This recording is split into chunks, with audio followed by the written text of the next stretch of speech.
भाजपाइयों ने क्या किया? कार्टून बना दिया। कार्टून बनाया। कार्टून बनाने की कल्पना भी आप कर सकते हैं क्या? इतने निर्मम आप हो सकते हैं क्या? कल्पना में भी आप सोच सकते हैं क्या कि ऐसे दृश्य का हम कार्टून बनाएंगे? जम्मू कश्मीर के पहलगाम में एक बड़ा आतंकी हमला हुआ है और पूरा देश इस आतंकी हमले के बाद गम और गुस्से में है। बात करने के लिए हमारे साथ आम आदमी पार्टी के सीनियर लीडर संजय सिंह जी हैं। संजय जी, जिस तरह से पहलगाम में जो ये बड़ी वारदात हुई है, पूरा देश गम और गुस्से से भर गया है। नहीं, निश्चित रूप से ये एक पाकिस्तान प्रायोजित आतंकवाद है और कभी भी हम लोगों ने ऐसी घटना तो नहीं सुनी कि पर्यटकों को निशाना बना के उनकी हत्या की गई हो। कश्मीर के इतिहास में शायद सबसे बड़ी घटना यह है जहां पे कि पर्यटकों को मारा गया, उनको निशाना बनाया गया। दूसरी बात, धर्म पूछ के मारा गया, जो जानकारी मिल रही है लोगों से, ये और भी कायराना है और इस बात को ये साबित करता है कि जो आतंकवादी आए थे, जो पाकिस्तान से प्रायोजित आतंकवाद बताया जा रहा है, उनका मकसद था इस देश को तोड़ना और दो धर्मों के बीच में नफरत फैलाना, जिसके तहत उन्होंने ये काम, ये घृणित और घटिया और दरिंदगी भरा काम किया उन्होंने। तो ना तो वो देश के लिए अगर आप कहें तो ये ठीक है कि भाई ना किसी भी तरीके से देश के लिए ठीक है कि आतंकवादी घटना हो, ना कश्मीरियों के लिए ठीक है कि आतंकवादी घटना हो, क्योंकि उनका भी रोजगार इससे खत्म होगा, प्रभावित होगा। बीजेपी सत्ता में ये कह के आई थी कि जो दूसरी पार्टियां हैं वो देश की रक्षा सुरक्षा ठीक से नहीं कर पा रही हैं और इसको बड़ा इशू बनाया था। तो मैंने तो आपके सामने और इस तरह की घटनाएं हो रही हैं। 2016 के बाद की तमाम घटनाओं का जिक्र मैंने आपके सामने किया। उड़ी की घटना हुई और तमाम घटनाएं, अगर आप कहिए तो मैं फिर से पढ़ देता हूं। आप बताइए, पुलवामा किसके राज में हुआ? उड़ी किसके राज में हुआ? किसके राज में ये घटना हुई पर्यटकों को मारे जाने की? कौन जिम्मेदार है इसके लिए? और आप पार्लियामेंट हो या चुनावी रैली हो, बातें बहुत बड़ी बड़ी करते हैं, लेकिन जमीन पे आपने क्या किया है? क्या ये सच नहीं है कि आपने भारत की सेना के 1,80,000 सैनिक कम कर दिए? आपने कि ये जो संख्या घटाई सैनिकों की, ये बहुत बड़ा इशू है और यही इसी वजह है कि पुलवामा जैसी और इस तरह की घटनाएं पहलगाम से हो रही हैं। आपको लगता है ये छोटी संख्या है? 1,80,000 सैनिक हमारे कम हो गए। अरे भाई, 3 साल आपने कोरोना के कारण अगर भर्ती रोकी, बाद में आप भर्ती कर लेते। 1,80,000 भर्ती करने में कितना वक्त लगता है? मोदी जी ने कम करा है, 3 महीने में आप भर्ती कर लेते। ठीक है सर, आप कह रहे हैं, लेकिन मोदी जी ने अगर संख्या कम की तो कुछ सोच समझ के ही किया होगा ना। वो तो भाई देखिए, ऐसा है कि हर चीज में मोदी जी अपनी तारीफ खोजते फिरें, मुझे कोई इससे आपत्ति नहीं है, लेकिन कम से कम देश की सुरक्षा के साथ उनको खिलवाड़ नहीं करना चाहिए। वो अग्निवीर योजना लेके आ गए, 4 साल के जवान, पूरे देश में इसको लेके विरोध प्रदर्शन हुआ, नौजवानों के नौजवान सड़क पे उतरे, बिहार हो, यूपी हो, राजस्थान हो, हरियाणा हो। एक सेना का जवान भर्ती होने से पहले दिन रात परिश्रम करके सेना में भर्ती होता था कि इसलिए आवश्यकता पड़ेगी तो भारत माता के लिए अपनी जान कुर्बान कर देंगे। आपने वहां भी 4 साल की नौकरी उनकी कर दी। तो क्या ये भारत की सेना को कमजोर करने की कोशिश नहीं है? आपने उनके तमाम अधिकार कम कर दिए। जो 17 साल 21 साल की सेना की भर्ती होती थी वो 4 साल की आपने कर दी। तो भाई, लाखों करोड़ रुपए टैक्स इस देश के लोग दे रहे हैं, अगर कमी पड़ रही है तो आप बताइए, देश की जनता फिर आपको टैक्स दे देगी, थोड़ा और दे देगी, लेकिन कम से कम सेना की संख्या तो कम मत कीजिए। क्या ये इंटेलिजेंस की फेल्योर नहीं है? क्या खुफिया एजेंसियों की फेल्योर नहीं है? अगर वहां पर 2000 पर्यटक थे तो उन 2000 पर्यटकों की सुरक्षा के लिए क्या इंतजाम किया था? ये बड़ा सवाल है कि लखनऊ में लोहिया पार्क है, वहां भी 2-4 पुलिस वाले तैनात रहते हैं। तो कश्मीर और पहलगाम इतना सेंसिटिव एरिया है, वहाँ इतनी बड़ी आमद है पर्यटकों की, तो वहाँ सिक्योरिटी फोर्सेस क्यों नहीं थी? यही तो मैं आपसे कह रहा हूं कि ये इसका जवाब कौन देगा? भारत की सरकार देगी, मोदी जी देंगे।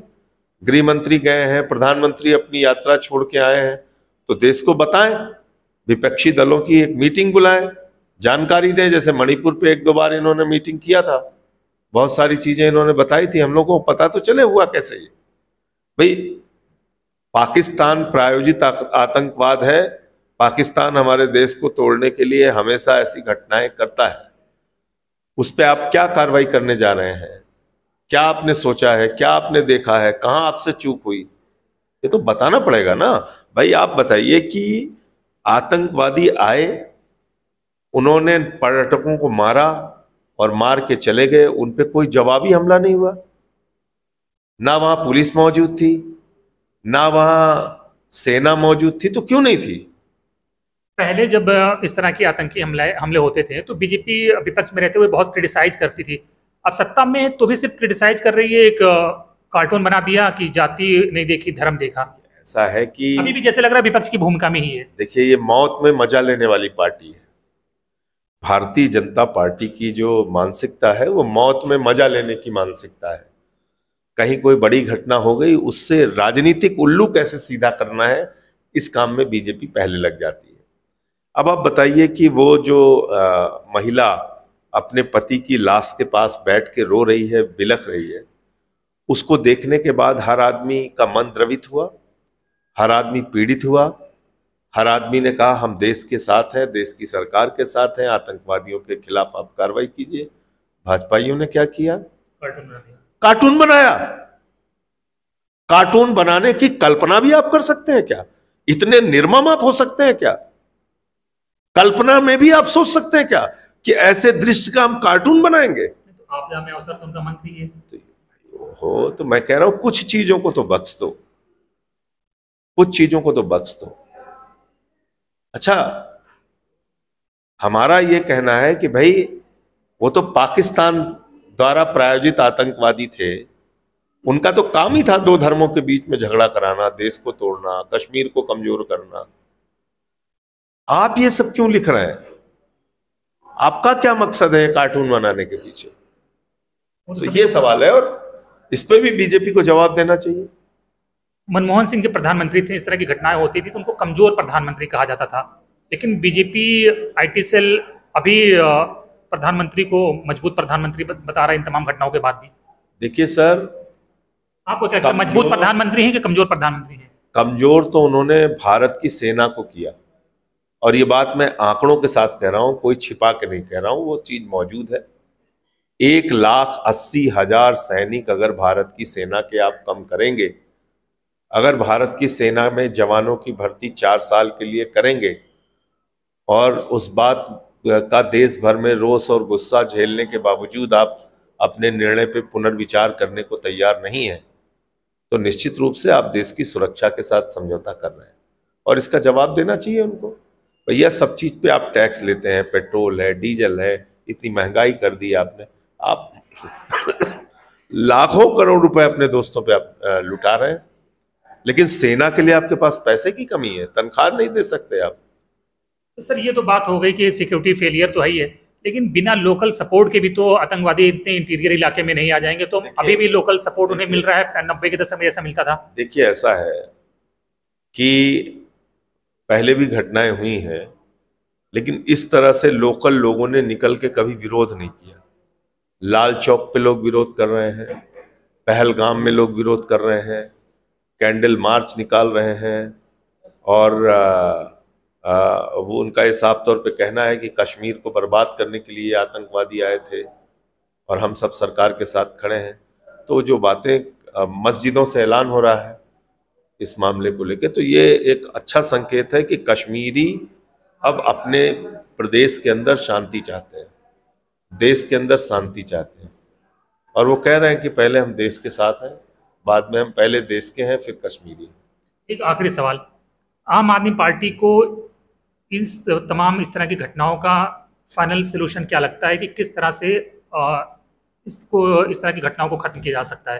देखिए, फाइनल सोल्यूशन तो ये है कि आप बड़ी बड़ी बातें करने के बजाय कुछ काम करके दिखाइए, अपनी सुरक्षा एजेंसियों को मजबूत करके दिखाइए। आपका तो पूरा ध्यान विधायकों, सांसदों की तोड़फोड़, सरकारों को गिराना बनाना, इन कामों में लगा रहता है। तो इसलिए उससे बाहर निकल के आप, जैसे मैंने आपको कहा कि भाई सेना में जो जवानों की संख्या कम किया है आपने, उसको पूरा कीजिए। आपने जो ये अग्निवीर की योजना लागू की है, इसको खत्म करके पुरानी जो 21 साल 17 साल के लिए सेना की भर्ती होती थी इसको बहाल कीजिए। तो ये सब चीजें आपको करना चाहिए।